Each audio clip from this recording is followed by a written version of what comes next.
இப்ப எல்லாத்துக்கும் கிளியரா இருக்கா? ஸ்கிரீன் தெரியுதாப்பா? ஓகேம்மா, ரெடி ஆயிக்கோங்க. ஓகேப்பா, ஸ்டார்டிங்ல இருந்தே சொல்றேன். நம்மளுக்கு செகண்ட் பேப்பருக்கு 1 hour 30 minutes கொடுப்பாங்க. ஓகேங்களா? எழுதுறதுக்கு நம்ம டிரான்ஸ் பண்றதுக்கு அதுக்கு முன்னால ஒரு 9 நிமிஷம் ஓகேங்களா அவங்க என்ன பண்ணுவாங்கன்னா டிக்டேஷன் போடுவாங்க. எதுக்காகனா பொழிவு அப்படின்னா டிக்டேஷன். ஓகேங்களா? அது எதுக்கு? ஃபர்ஸ்ட் சுருக்கத்துக்கு 5 மார்க் கொடுப்போம். 5 நிமிஷத்துக்கு வாசிப்பாங்க.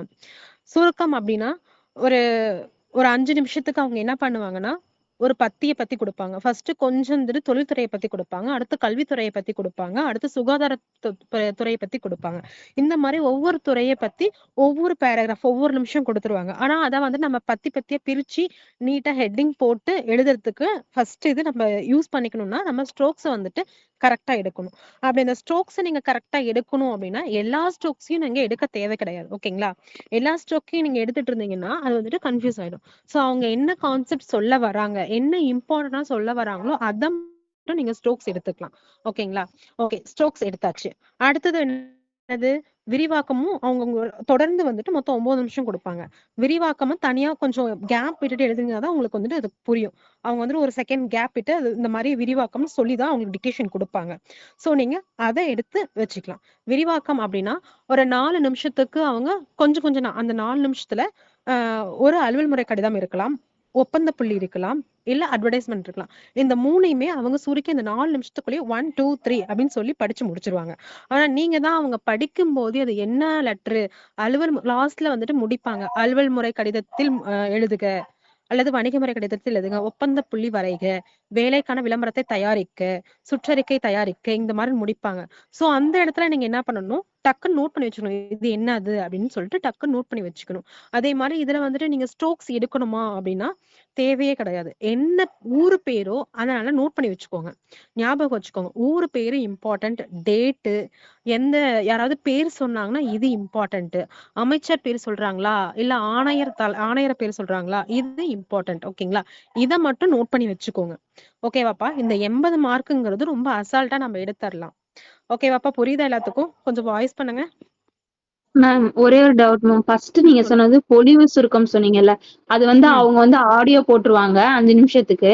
நம்ம எந்த அளவுக்கு இம்பார்ட்டன்ட் பாயிண்ட்ஸ் எல்லாம் நோட் பண்ணி வச்சுக்கிட்டு அதை நம்ம என்ன பண்ணணும், சுருக்கமா எழுதணும் ஃபர்ஸ்ட். இது ரெண்டாவது வெயிட் பண்ணுங்க ஒரு நிமிஷம்.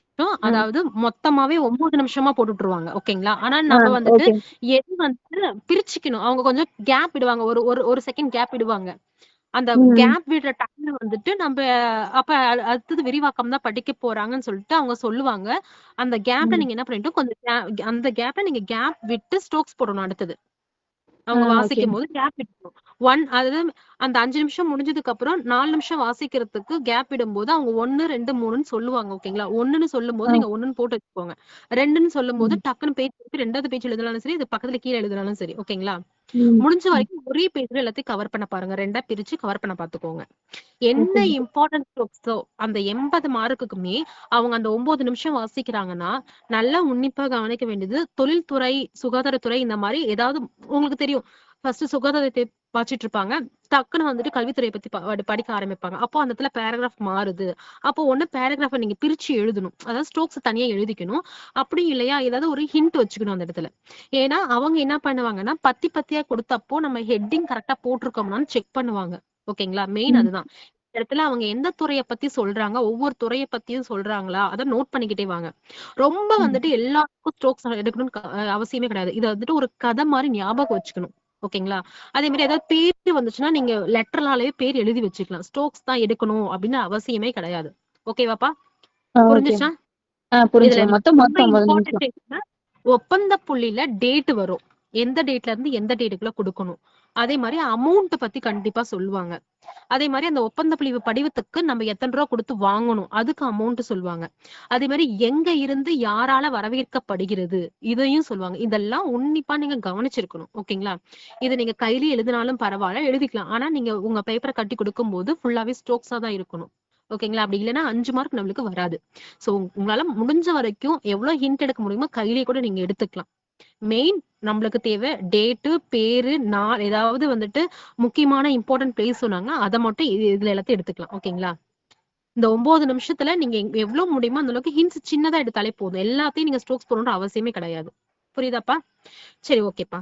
இதுல வந்துட்டு சுருக்கத்துக்கு நம்மளுக்கு 5 நிமிஷம் வாசிப்பாங்க, விரிவாக்கத்துக்கு 4 நிமிஷம் வாசிப்பாங்க, மொத்தம் 9 நிமிஷம் வாசிச்சாங்களா? அடுத்தது பேப்பர் கொடுத்துருவாங்க. நீங்க என்ன பண்ணணும்னா சுருக்கத்துல இருந்து நீங்க என்ன பண்ணணும்னா இப்படி எழுதணும். உங்களுக்கு எதுக்கு ஸ்கிரீன் தெரியுதான்னு பாத்துக்கோங்க. நம்ம 10th rough copy fair copy எழுதிருப்போம் இல்லைங்களா, அந்த மாதிரி எழுதணும். மாதிரி படிவம்னு எழுதி அதை அடிச்சுட்டு ரஃப் காஃபி ஃபேர் காஃபின்னு எழுதும் இல்லைங்களா, ஞாபகம் இருக்குங்களா 10th நம்ம எழுதுறது? அதே மெத்தோட தான். ஹெட்டிங் சின்ன சின்னதா போட்டு நான் சொன்னேன் இல்லைங்களா, அவங்க பேராகிராஃப் பத்தி பிரிச்சு பிரிச்சு கொடுத்துருப்பாங்க. அந்த மாதிரி வரும்போது நீங்க தொழில்துறையா, அப்ப தொழில்துறையை பத்தி ஏதாவது ஹெட்டிங் போட்டு அதுக்கு கீழே அதை கொஞ்சம் பெருசாவே எழுதுங்க, நிறைய ஹிண்ட்ஸ் வர மாதிரி எழுதுங்க. ஓகேங்களா? அதுக்கு அடுத்தது வேற ஒரு ஹெட்டிங் போட்டு வேற என்ன டாபிக் பத்தி சொல்லியிருக்காங்களோ அதை பத்தி ஹிண்ட் எழுதி அதை ஒரு ஹெட்டிங் போட்டு நீட்டா பிரசன்டேஷன் பண்ணுங்க. இந்த மாதிரி ஒரு 4-5 டாபிக் வச்சு எழுதி முடிச்சுட்டு அதை அடிச்சிடுங்க. ஓகேங்களா? அது என்னது மாதிரி படிவம். அது உண்மை படிவம்னா நீங்க ஹெட்டிங் சப்டைட்டில் போட்டுட்டு சின்ன சின்னதா இருக்கிறது ரொம்ப இம்பார்ட்டன்ட் பாயிண்ட் எதுவோ அதை மட்டும் எழுதிட்டு லாஸ்டா என்ன பண்ணணும்னா அதை அடிக்காதீங்க. நிறைய பேர் பண்ற தப்ப அதையும் அடிச்சு விட்டுறீங்க. ஓகேங்களா? கொடுக்கப்பட்ட வார்த்தைகளின் எண்ணிக்கை 450, சுருக்கப்பட்ட வார்த்தைகளின் எண்ணிக்கை 147. அந்த சுருக்கப்பட்ட வார்த்தைகள் எண்ணிக்கை வந்துட்டு நீங்க 160க்குள்ளதான் இருக்கணும், அதுக்கு மேல இருக்கக்கூடாது. நீங்க என்ன டோட்டலா மாதிரி படிக்கிற எழுதுறீங்களோ அதுக்கு பாதிக்கு பாதிதான் சுருக்கப்பட்ட வார்த்தைகள் இருக்கணும். ஓகேங்களா? அந்த சுருக்கப்பட்ட அதாவது மாதிரி படிவத்துல வந்துட்டு நீங்க அடிச்சிடுறீங்க இல்லைங்களா, அதுல வந்து தேவை கிடையாது. ஆனா உண்மை படிவத்துல அவங்க எப்படி செக் பண்ணாங்கன்னா வலியுறுத்தினார், சுட்டி காட்டினார், குறிப்பிட்டார், கூறினார், தெரிவித்தார், வற்புறுத்தினார், கேட்டுக்கொண்டார், இந்த மாதிரி வேர்ட்ஸ் எல்லாம் வந்துட்டு நம்மளுக்கு ஹிண்ட்ஸ். இது கண்டிப்பா நீங்க எழுதி ஆகணும்.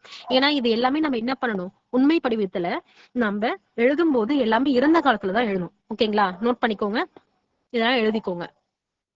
சிம்பிள் தான்ப்பா. ஹெட்டிங் உண்மை மாதிரி படிவம்னு எழுதுறீங்க, ஹெட்டிங் போட்டு எல்லாத்தையும் எழுதி வச்சுட்டு அடிச்சு விட்டுறீங்க. உண்மை படிவம் எழுதுறீங்க, அதை அப்படி எத்தனை வார்த்தை இருக்குன்னு எண்ணி போட்டுட்டு பாக்ஸ் போட்டு விட்டுறீங்க. புரிஞ்சிச்சா? ஹேண்ட் ரைட்டிங் ரொம்ப நீட்டா இருக்கணும். இது எவ்வளவு பிரசன்டேஷன் பண்ண முடியுமோ அந்த அளவுக்கு பிரசன்டேஷன் பண்ணிக்கலாம். புரியுதாப்பா இது?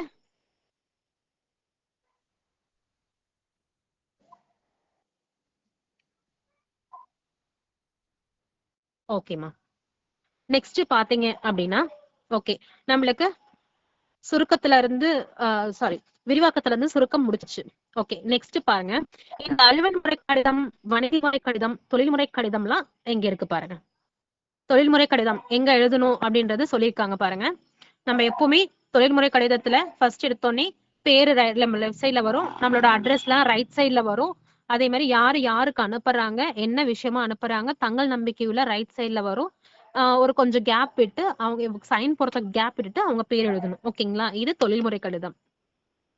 அதே மாதிரி சுற்றறிக்கைனா தமிழ்நாடு அரசு அதாவது கவர்மெண்ட் அனுப்புதா இல்ல வந்துட்டு பிரைவேட் கம்பெனி அனுப்புதா, என்ன கம்பெனில இருந்து அனுப்புறாங்க, அந்த நகல் என்ன, சுற்றறிக்கைனா நகல் கொடுப்பாங்க, சோ நகல் எண் போடுறோம். அதுக்கு ஆப்போசிட்லயே யாருக்கு அனுப்புறாங்க, எங்க இருந்து அனுப்புறாங்கன்றது எழுதுறோம். சுற்றறிக்கையின் ஹெட்டிங் போட்டுட்டு பொருள் பார்வை போட்டுட்டு என்ன அங்க கண்டென்ட்டோ அதை எழுதிட்டு நெக்ஸ்ட் யாருக்கு அனுப்புறாங்களோ அவங்க கையெழுத்து போறதுக்கு கொஞ்சம் இடம் விட்டுட்டு அவங்க பேர் எழுதிட்டு யாருக்கு அனுப்புறாங்க அப்படின்றத நீங்க மேட்டர் எழுதிட்டா போதும். ஓகேங்களா? ஆனா இந்த ப்ரொசீஜர் தான் நம்மளுக்கு இம்பார்ட்டன்ட். சுற்றறிக்கைன்னு வந்தா இது இங்கதான் எழுதணும் அப்படின்றது. ஓகே, நெக்ஸ்ட் வந்துட்டு அரசு அலுவல் முறை கடிதம். இது வந்துட்டு தலைமைச் செயலகத்திலிருந்து அரசு அலுவல் முறை கடிதம் இருக்கு. இந்த ஃபார்மட்ல நம்ம எழுதிக்கணும். ஓகேங்களா? பொருள் பார்வையில தான் எழுதணும், அனுப்புனர் பேர் வச்சு. அடுத்தது ஆசிரியருக்கு கடிதம், அதாவது பத்திரிகையில ஒரு நாளேடு ஆசிரியர் கடிதம்னா பத்திரிகையில ஒர்க் பண்ணிட்டு இருப்பாங்க, அவங்களுக்கு வந்துட்டு நாம வந்துட்டு ஒரு கடிதம் எழுதுறோம். ஓகேங்களா? எதை பத்தி அவங்கள பாராட்டி எழுதலாம், அந்த மாதிரியும் கொடுக்கலாம். இல்ல நம்ம ஊர்ல ஏதாவது ஒரு ப்ராப்ளம், அந்த இடத்துல நம்மளுக்கு ப்ராப்ளம், அதை பத்தி கூட நாம என்ன பண்ணலாம், அவங்களுக்கு எழுதுற மாதிரி ஒரு கடிதம் கேட்பாங்க.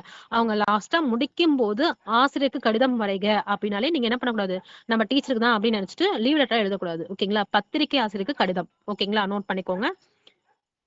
நெக்ஸ்ட் பாத்தீங்கன்னா இன்னொன்னு சங்கத்தில் இருந்து ஆசிரியர் கடிதம். இது அந்த அளவுக்கு கேட்க மாட்டாங்க, பட் இருந்தாலும் ஒரு இப்ப நான் வந்துட்டு தனிநபர் வந்துட்டு நான் மட்டுமே எழுதுனா அது வந்துட்டு என்னது, பத்திரிகை ஆசிரியருக்கு கடிதம்.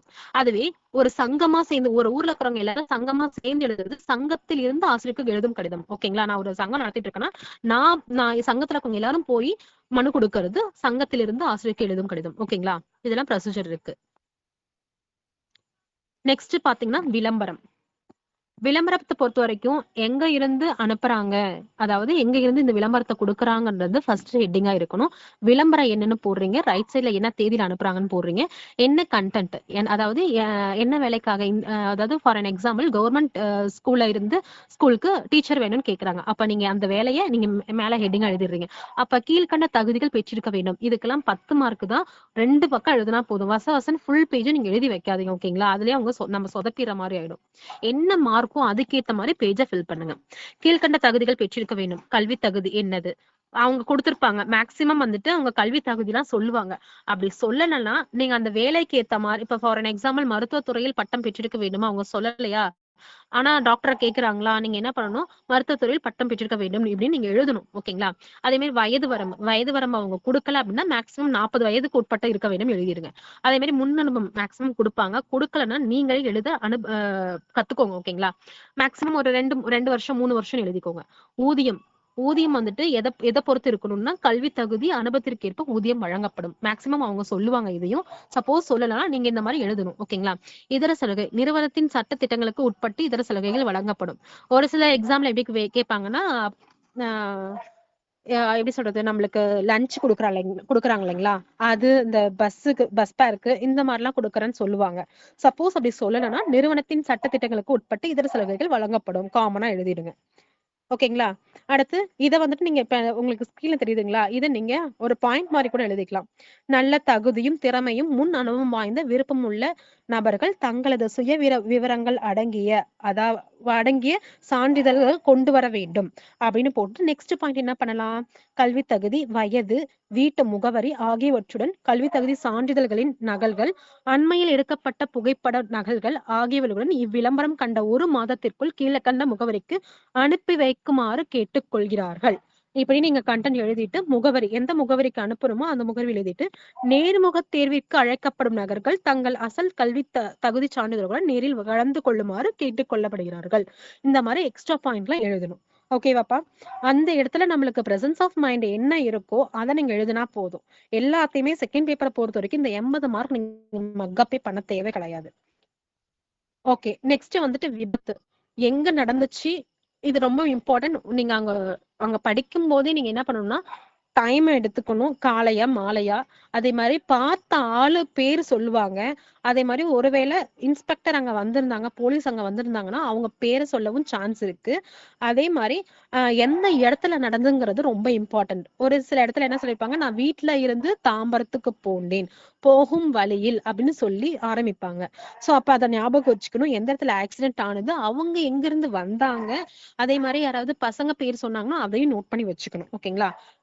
அடுத்தது நான் இந்த ஊரை சேர்ந்தவங்க, இந்த இடத்துல இருந்து நான் இப்படி போகும்போது ஒரு கதையா தான் அவங்களும் சொல்லுவாங்க. நீங்க அந்த கதையை நல்லா உள்வாங்கிட்டு பாயிண்டா எழுதுனா போதும். ஓகேங்களா? இந்த மாதிரி பாயிண்டா எழுதுனா போதும். ஓகேப்பா. நெக்ஸ்ட் பேரவை கூட்ட அறிவிப்புன்னு இருக்கு. பேரவை கூட்ட அறிவிப்பு எங்க இருந்து எந்த பேரவை கூட்டம் அறிவிக்குதோ அந்த அவங்களோட ஹெட்டிங் போட்டுக்கிறீங்க. மேக்சிமம் இது வராது, பட் இருந்தாலும் தெரிஞ்சு வச்சுக்கோங்க. பேரவை கூட்டம் என்னங்கிறத லெஃப்ட் சைட்ல போடுங்க, தேதிங்கிறத ரைட் சைட்ல போட்டுக்கோங்க, கண்டென்ட் எழுதிக்கோங்க. கீழ்கண்ட தீர்மானங்கள் ஆய்வுக்கு எடுத்துக் கொள்ளப்படும்.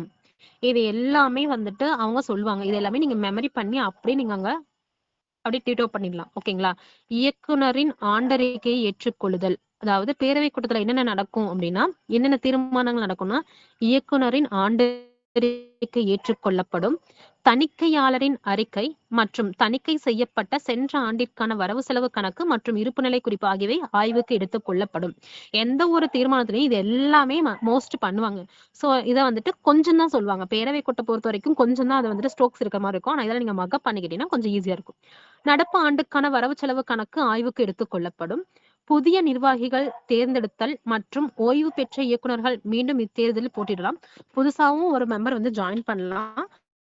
இல்ல நான் இங்க இருந்து ரிட்டையர்ட் ஆயிட்டேன் அப்படின்னா அவங்களுமே இயக்குனராக வந்து ஜாயின் பண்ணிக்கலாம். அடுத்தது உறுப்பினர்கள் கொண்டு வரும் இதர தீர்மானங்கள் ஏதும் இருப்பின் அவை தலைவரின் அனுமதியோட ஆய்வுக்கு எடுத்துக்கணும். இல்ல உங்களுக்கு ஏதாவது சஜஷன்ஸ் இருக்கா, அதையும் வந்துட்டு ஆய்வுக்கு எடுத்துக்கொள்ளப்படும் சொல்றாங்க. உறுப்பினர்கள் அனைவரும் தவறாமல் கூட்டத்தில் கலந்து கொள்ளுமாறு கேட்டுக்கொள்ளப்படுகிறார்கள். லாஸ்ட்ல இப்படி எழுதி முடிச்சிடணும். இயக்குனர் குழு ஆணைப்படி. ஓம்னா ஒப்பம். ஓகேங்களா? ஓம்னா ஓம் சக்தின்னு நினைச்சுக்காதீங்க, அது ஒப்பம். ஓகேங்களா? அடுத்தது பெறுநர்னா அனைத்து உறுப்பினர்களுக்கும். பெறுநர் என்னது அனைத்து உறுப்பினர்களும். குறிப்பு: உறுப்பினர்கள் இக்கூட்டத்திற்கு கலந்து கொள்ளும் போது கலந்து கொள்ளாத ஏற்படும் பட்சத்தில் அவங்களோட பிரதிநிதியும் கூட இவங்க இங்க வரலாம்னு சொல்லியிருக்காங்க. ஓகேங்களா? அந்த பிரதிநிதிங்கிறது பினாமின்னு சொல்லுவாங்களா, அவங்களுக்கு பதிலா நீங்களும் இருக்கலாம்னு சொல்லுவாங்களா, அதுதான் பிரதிநிதின்னு சொல்லுவோம். அவங்க அதாவது என்னால வர முடியலன்னா நான் என்னோட பிரதிநிதியை அனுப்பலாம். ஆனா அந்த பிரதிநிதி வந்துட்டு இதுல ஒரு உறுப்பினரா இருக்கணும்ன்ற அவசியம் கிடையாது. ஓகேங்களா? உறுப்பினர்கள் சேர்க்கை பதிவேடு 1 வார காலத்திற்குள் முன்னதாக நிறுத்தி வைக்கப்படும். இந்த கூட்டம் ஸ்டார்ட் பண்றதுக்கு முன்னால உறுப்பினர் இது சேர்க்க போறாங்க அப்படின்னா அது ஸ்டாப் பண்ணிடுவாங்கன்னு சொல்றாங்க. புரிஞ்சிருச்சாப்பா இது ஓரளவுக்கு? இது ஜஸ்ட் இன்ட்ரோடக்ஷன் கிளாஸ் தான், செகண்ட் பேப்பர் கிடையாது. ஜஸ்ட் இன்ட்ரோடக்ஷன் தான். புரிஞ்சுச்சாப்பா எல்லாத்துக்கும்? கொஞ்சம் வாய்ஸ் பண்ணுங்க பார்க்கலாம். புரிஞ்சுச்சு மேம். இதை எங்களுக்கு சென்ட் பண்ணுவீங்களா மேம்? இல்லப்பா மேம் அலோ பண்ண மாட்டேன்ட்டாங்கப்பா. எங்க இன்ஸ்டியூட்ல இருக்க பிள்ளைங்களுக்கு மட்டும் தான்ப்பா சென்ட் பண்ணுவோம். ஓகேப்பா, ஒப்பந்த புள்ளி பாருங்க. ஒப்பந்த புள்ளி சொல்லுங்க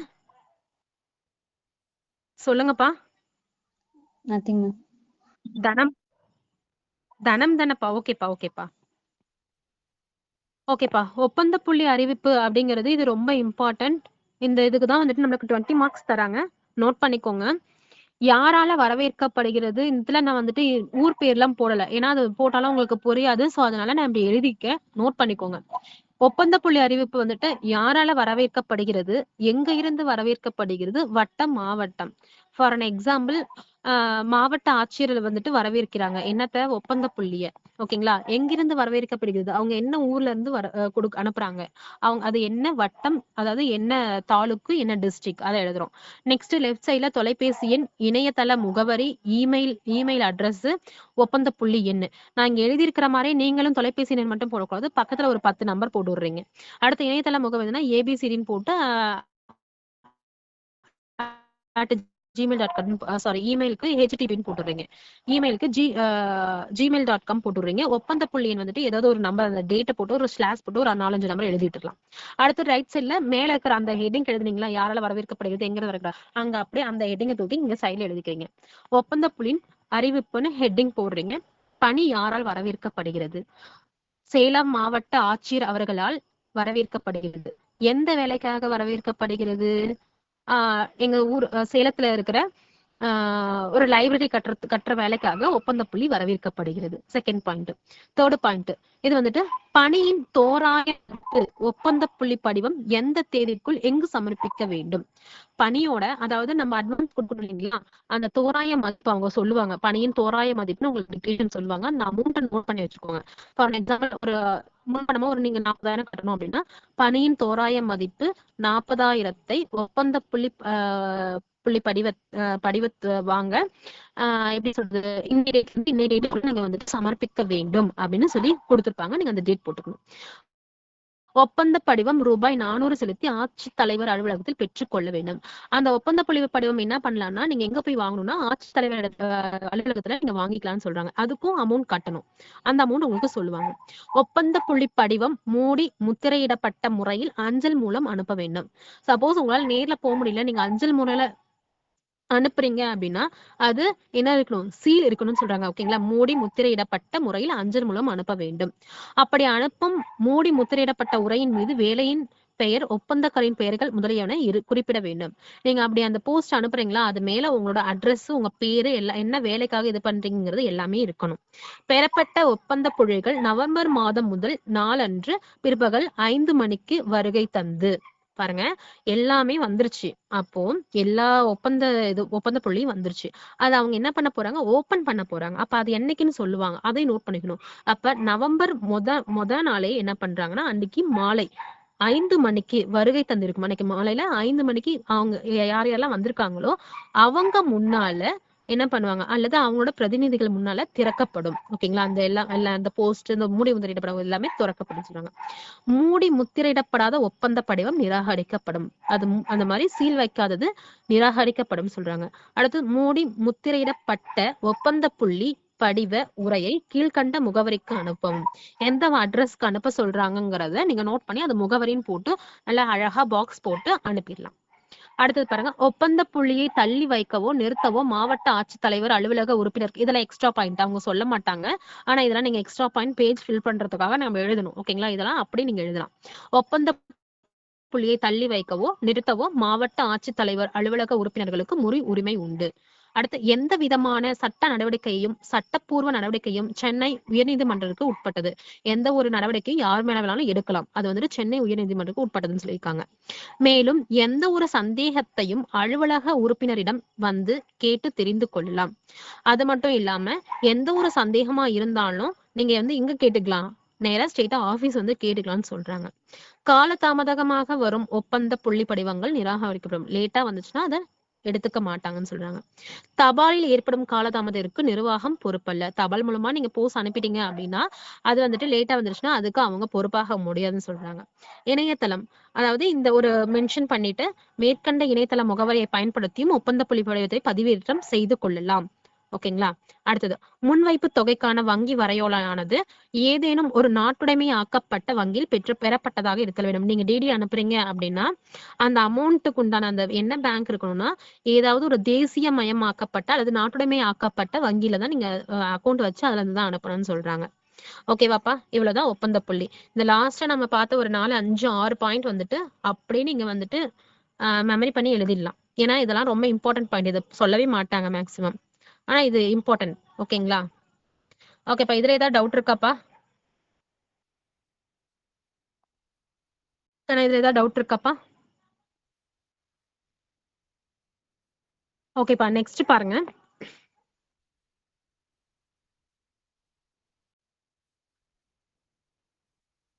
நெக்ஸ்ட் இந்த வந்துட்டு 20 மார்க். இது நிறைய பேர் பண்ற தப்பு என்னன்னா, நம்ம இந்த 20 மார்க்குக்கு நம்ம என்ன பண்றோம்னா ஃபுல்லா புக்கு ரிவிஷன் பண்றோம். இதுதான் நம்ம எல்லாரும் பண்ற தப்பு. நோட் பண்ணிக்கோங்க. இந்த 20 மார்க்குக்கு நீங்க எதை பார்த்தா போதும் அப்படின்னா, இல்ல எனக்கு டைம் இருக்கு நான் பாத்துருவேன் அப்படின்னா பாருங்க. பட் ஆனா என்ன கேட்டீங்கன்னா, இந்த 20 மார்க்ல ஒரு 10 மார்க் நம்ம அசால்ட்டா அடிச்சலாம், மீதி 10 மார்க் போனா போயிட்டு போகுது. ஓகேங்களா. நீங்க ஃபர்ஸ்ட் பேப்பர் மெயின் பண்ணுங்க.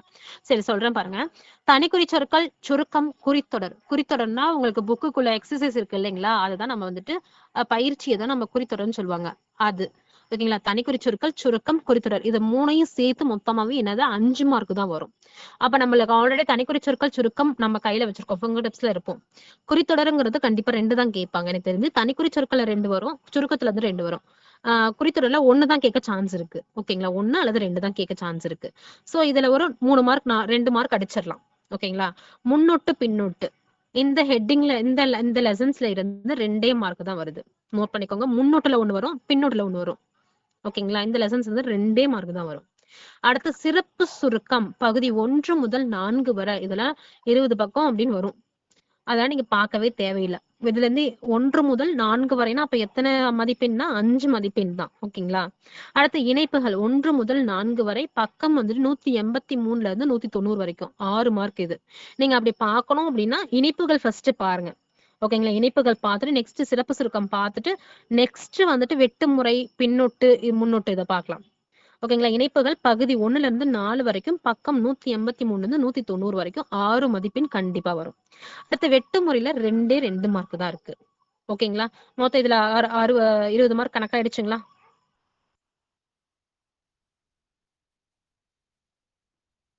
ஓகேப்பா, இதுல ஏதாவது உங்களுக்கு ஏதாவது டவுட் இருக்காப்பா செகண்ட் பேப்பர்ல?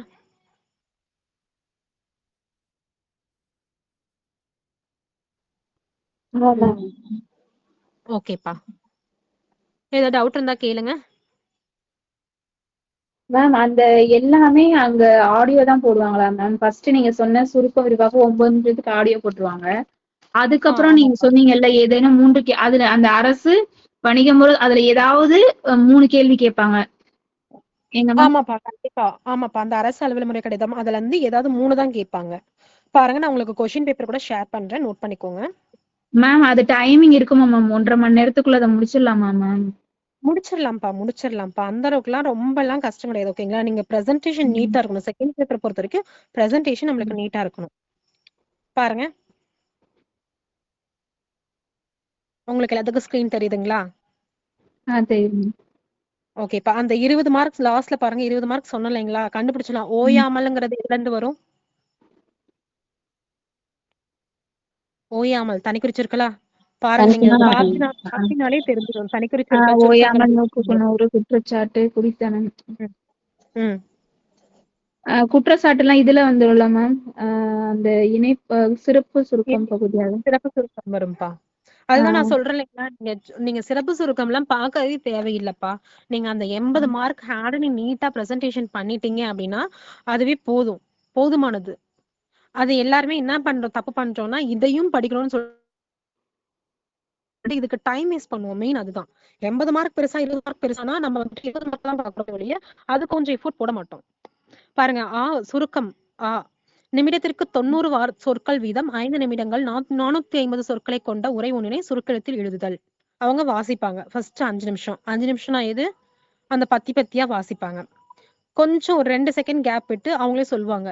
மொழியப்பட்ட சொற்களை சுமார் 150 சொற்களுக்கு மிகாமல் அயற்கூற்றில் கடந்த காலத்தில் வினைச்சொல்லாக்கத்தில் தகுந்த தலைப்புடனும் முத்தலைப்புடனும் பொழிப்பு அப்படின்னு சொல்லி அவங்களே சொல்லிட்டு தான் அதுக்கப்புறம் ஸ்டார்ட் பண்ணுவாங்க. ஆனா அவங்க வந்துட்டு அந்த லெட்டர் போட்ட அலுவல் முறை கடிதம் இருக்கலாம், அந்த மாதிரி 3 இது சொல்லும் போது டக்குன்னு 1 அப்படின்னு சொல்லி படிச்சிருவாங்க, 2 அப்படின்னு சொல்லி படிச்சிருவாங்க. கேப்பே விட மாட்டாங்க. சோ அதை மட்டும் நீங்க கொஞ்சம் கவனிச்சுக்கோங்க. ஓகேங்களா? அதே மாதிரி சப்போஸ் தெரியல அப்படின்னா, உங்களால ஸ்ட்ரோக்ஸ் எடுக்க முடியலன்னா முடிஞ்ச வரைக்கும் எவ்வளவு முடியுமோ அந்த அளவுக்கு கொஞ்சம் ஹிண்ட்ஸ் வச்சு கையில எழுதிக்கோங்க. தமிழ்லயும் இங்கிலீஷ்ல எழுதிக்கோங்க. இது என்னோட சஜஷன்ஸ். ஓகேங்களா? ஆனா உங்க பேப்பரை கட்டி கொடுக்கும் போது எக்காரணத்துக்கு ஒண்ணும் செக் பண்ணாம கொடுத்துறாதீங்க. முடிஞ்ச வரைக்கும் சீக்கிரமா முடிச்சுட்டு எங்கெங்கெல்லாம் நீங்க ஹிண்ட் எழுதிருக்கீங்களோ அதெல்லாம் நல்லா லேசா எழுதுங்க. அதெல்லாம் அழைச்சிட்டு ஏதாவது ஒரு ஸ்ட்ரோக்ஸை கிறுக்கி வச்சுட்டு வந்துருங்க. ஓகேவாப்பா? Okay ma'am. புரியுதாப்பா? ஓகே உங்க மேம். கொஸ்டின் பேப்பர் இருக்கும். ஓகேங்களா? உங்க கொஸ்டின் பேப்பர் அந்த சுருக்கெழுத்தில் எழுதுக, அதை மட்டும் தான் உங்க கொஸ்டின் பேப்பர் தருவாங்க. மீதி எல்லாமே அவங்க ஒரு 1 2 3 போட்டு நீங்க என்ன இதே மாதிரிதான் வச்சுக்கோங்களேன். 1 2 3 மட்டும் போட்டு கொடுத்துருவாங்க. உங்க கொஸ்டின் பேப்பர்ல இப்படிதான் இருக்கும். ஓகே, இப்ப வேற ஏதாவது டவுட் இருக்காமா?